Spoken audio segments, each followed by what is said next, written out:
साथियों नमस्कार, कैसे हैं आप सब लोग। आज एक इम्पॉर्टेंट टॉपिक जो आपके अधिकारों से जुड़ा हुआ है उसको मैं डिस्कस करूंगा आज की क्लास के अंदर। साथियों हम सब जानते हैं और पढ़ते आ रहे हैं कि right to life and liberty is the most important concept. और आर्टिकल 21 संविधान का ये दुहाई भी देता है कि कोई भी व्यक्ति राइट टू लाइफ और राइट टू लिबर्टी को नहीं छीन सकता है, और अगर छीनना है तो उसका एक प्रोसेस है, बट ये प्रोसेस ड्यू प्रोसेस होना चाहिए। मीन्स ऐसा प्रोसेस जिसको कानून की संवद्धता या कानून का रिकॉग्नाइजेशन जो है प्राप्त है। अगर ऐसा नहीं है तो वो प्रोसीजर इनलीगल होगा और उसके तहत जो राइट्स अफेक्ट किए जा रहे हैं उस कंडीशन में जो वॉल्टर है वो जिम्मेदार भी होगा।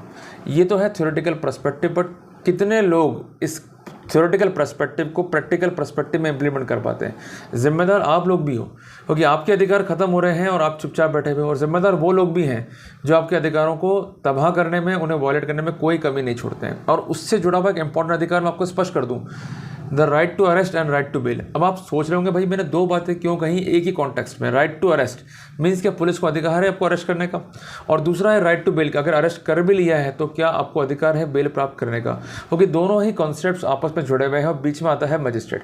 क्योंकि मजिस्ट्रेट को ये देखना है कि जो कस्टडी है या जो डिटेंशन किया गया है या जो अरेस्ट किया गया है क्या ये लीगल है या नहीं है, क्या in the mechanical manner magistrate भी क्या उस अरेस्ट को या उस डिटेंशन को ऑथराइज कर सकता है या नहीं कर सकता है। ये सब इंपॉर्टेंट कंसेप्ट है जिसको हमें समझना होगा। अगर नहीं समझोगे तो आपका ही शोषण होगा। ये मक्कार आपके घरों में आकर आपको तंग करेंगे, आपको परेशान करेंगे, आपसे गाली गलौज करेंगे और अल्टीमेटली आपके जो बेसिक राइट हैं, right to live with the human dignity, उसका सत्यानाश कर देंगे। साथियों मेरी बात सुनो कि आपको अधिकार नहीं मालूम, ये आपको अधिकार बताएंगे नहीं, अधिकार छुपाएंगे आपसे। ये चाहते ही नहीं कि आपको अधिकार मालूम पड़े। अगर आपको अधिकार मालूम पड़ गया और देश का आम नागरिक कानून जान गया तो इनको पूछेगा कौन। आज एक छोटी सी बात समझो, कोई व्यक्ति थाने पे गया, उसने रिपोर्ट लिखा दी और कॉमन सेंस की बात है कि उस पर FIR तक भी नहीं है, तो थाने से आपको फ़ोन आएगा कि भाई मैं फला फला बोल रहा हूँ, तू थाने आ जा। अरे भाई थाने क्यों आ जाऊँ, सुप्रीम कोर्ट ने मना कर दिया भाई पहले आप वेरिफिकेशन करो, मामला बनता है तो उसकी कैटेगरी को तय करो, कॉग्निजेबल नॉन कॉग्निजेबल। कॉग्निजेबल है, साक्ष्य रिकॉर्ड पर है तो FIR काटो, फिर उसका प्रोसीजर है मुलजिम तलब करने का, वैसे आप तलब करो। पर ये तो फ़ोन उठाया, लगाया और मुलजिम तलब कर लिया। और आप भी इतने बड़े बेवकूफ़ हो कि इनकी एक फ़ोन आती है आपकी हालत ख़राब रहती है। अब मुझे मालूम है कुछ लोग कहेंगे कि कहना आसान है, पुलिस आ रहती है, हालतें ख़राब रहती है। अरे मेरे भाई, एंटी करप्शन नाम की कोई चीज़ है। अगर ये अपने पद का दुरुपयोग कर रहे हैं, पावर्स का मिसयूज़ कर रहे हैं, तो आप कानूनी कार्रवाई कर सकते हो, लिखा पढ़ी कर सकते हो। आप लिखते नहीं हो, इसका फ़ायदा ऐसे मक्कार किस्म के लोग जो है उठाते हैं। इन पर लागू है CCA रूल्स, इन पर लागू है CCS रूल। इसके अलावा इन पर अन्य प्रोसीडिंग के तहत भी कार्रवाई हो सकती है अगर ये स्पष्ट हो जाए कि ये लोग अपने पद का दुरुपयोग कर रहे हैं। आप एविडेंस बनाते हुए चलो तो आपको कोई दिक्कत नहीं है। अदरवाइज ये लोग आपका शोषण करने में, आपको लूटने में, आपकी मेहनत की गाड़ी कमाई खाने में कोई कमी नहीं छोड़ेंगे। ये नर पिशाच हैं, क्योंकि ये चाहते हैं कि आपको तंग करें, हैरेस करें, अंदर बंद कर दें, ताकि अल्टीमेटली आपसे पैसा लूट सकें या आपको और अधिक परेशान करके और अधिक पैसा जो आपसे जुड़े हुए लोग हैं उनसे जो है लूट सकें। ये किसी के सगे नहीं है, इधर से भी खा जाएंगे, उधर से भी खा जाएंगे, पर इनका एक ही मकसद है आपको सिर्फ परेशान करना। आज जरा सोचो कि क्या जुर्म कर दिया आपने जिसके लिए ये आप सपे तपे कर रहे हैं। क्या ऐसी गलती कर बैठे हैं आप कि आपको आके ये परेशान करने में तुले में। ऐसा क्या कर दिया आपने कि आपके राइट्स की परवाह किए बगैर ये आपको कंपेल कर रहे हैं कि तू राजीनामा कर ले, otherwise you will be arrested. तू पैरों में झुक जाए परिवादी के। अरे भाई क्यों झुक जाए, और खासकर तब जब मामले जो है बहुत छोटे हैं।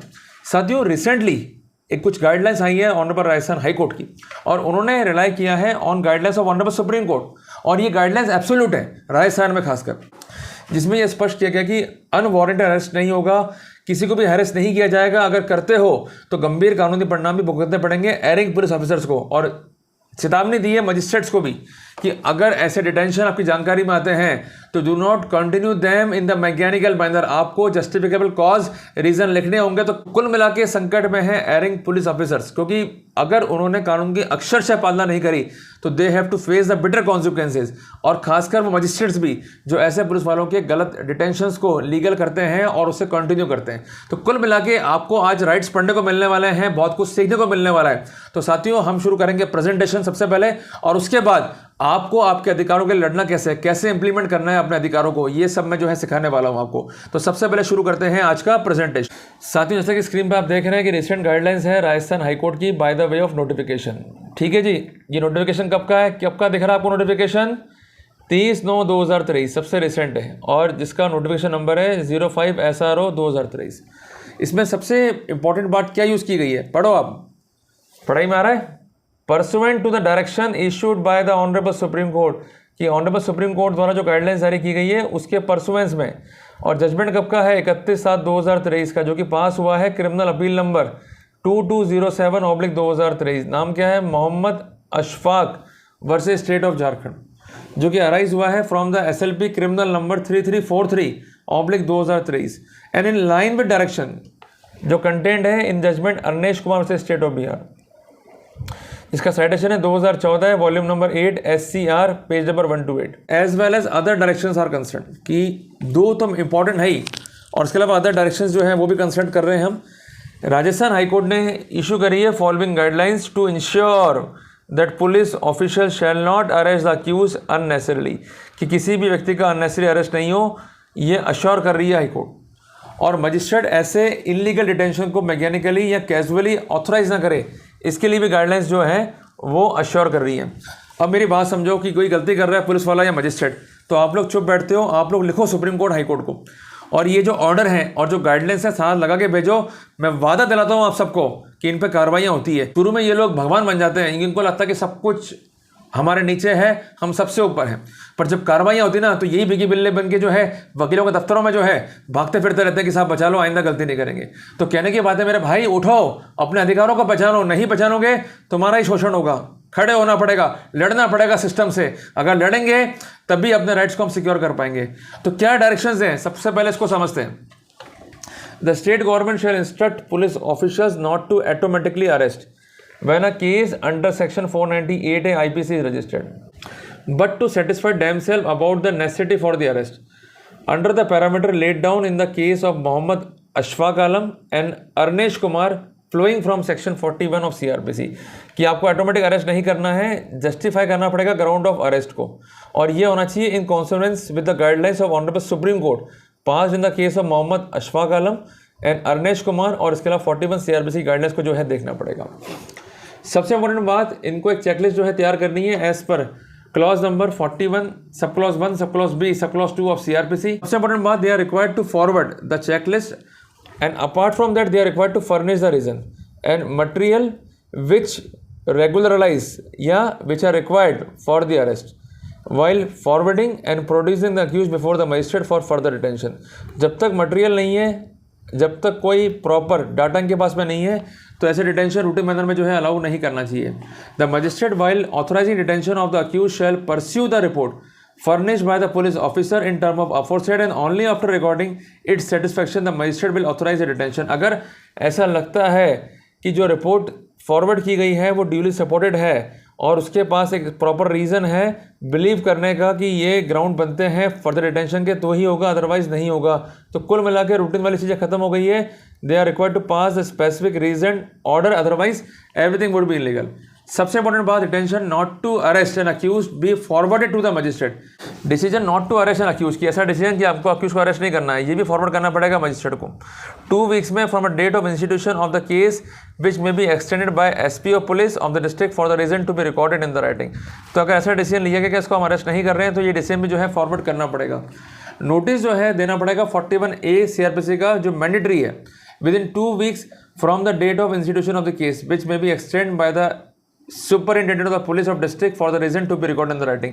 और इसकी अवधि को जो है एक्सटेंड कर सकते हैं, बट इसके लिए परमिशन चाहिए SP की। बट 41A CRPC का नोटिस जो है देना पड़ेगा 2 हफ्ते में from the date of institution of the case. और अगर इस पर कंप्लाई विद नहीं होगा तो जो एरिंग ऑफिसर्स हैं उनके विरुद्ध होंगे departmental action and they are also liable to be punish for contempt of honourable high court. Clear हो गया? तो कुल मिला के गाइडलाइंस जो है आपके भले के लिए बनी है, ये आपको मैं जो है स्पेसिफिक करना चाह रहा हूँ। और जो ऑथराइज करेगा डिटेंशन मजिस्ट्रेट, उसमें रीजंस को रिकॉर्ड करेगा। अगर मजिस्ट्रेट भी रीजन रिकॉर्ड नहीं करता है तो उस पर क्या होगी, departmental action by the high court. तो कुल मिला के ऐसे जो ऑर्डर्स हैं उसको आप लो हाई कोर्ट सुप्रीम कोर्ट को फॉरवर्ड करो विद द गाइडलाइंस, ताकि उनको मालूम पड़े कि हम लोग भगवान नहीं है। अगर हमें कार्रवाई करनी तो एज पर लॉ होनी चाहिए, अगर नहीं करेंगे तो we have to face the reasons. और ग्राउंड का मतलब नहीं कि जो मर्जी लिख दिया, your ground your reason should be supported by the supporting legal position. अगर वो नहीं है then they have to face the consequences. और ये जो डायरेक्शन है ये अप्लाई होंगी ना केवल 498 IPC के मैटर्स पर, बल्कि हर उस केस पर जिसमें ऑफेंस जो है पनिशेबल है with imprisonment for a term which may extend to 7 year. और which may be less than 7 year, whether with or without fine. तो कुल मिला के सेक्शन 67, 67A, 67B आईटीएट के जो मामले हैं उसमें भी हम इस गाइडलाइंस को अप्लाई होता हुआ देख सकते हैं। तो कुल मिला के ये डायरेक्शंस फॉलो करनी ही करनी है by all the criminal courts dealing with the various offences. Clear है? और ये ऑर्डर दिया है रजिस्ट्रार जनरल ने from the concern high court. इसकी कॉपी जो है फॉरवर्ड हुई है सेक्रेटरी जनरल सुप्रीम कोर्ट को भी, रजिस्ट्रार जनरल को भी, इसके अलावा अदर ऑफिशियल्स को भी, जिनकी लिस्ट जो है आपको यहाँ पर देखने को मिल जाएगी।